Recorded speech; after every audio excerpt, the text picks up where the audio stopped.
啦！你班男人啊，唔好啊喺度駁我嘴啊！你哋嘅所作所為咧，真係人神共憤㗎。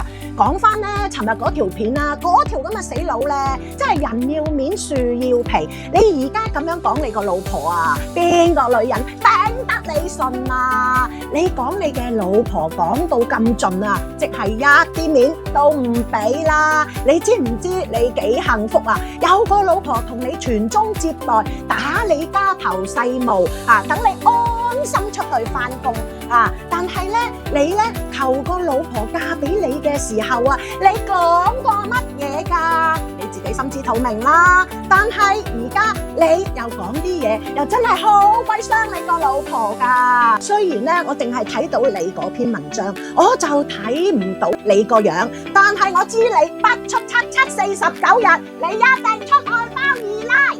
恭喜你啊！你揾個後生20幾年嘅女人做你老婆，過多10零年，你就係一個阿伯，你條女咧就會嫌你老，一腳就飛開你。到時咧你自己咧就慘啦，佢就去風流快活啦。到時你人又老，錢又冇，仔女又唔理你，尤其你2個仔啊，仲有你老婆都唔會要你。到時你就識得寫一個字，就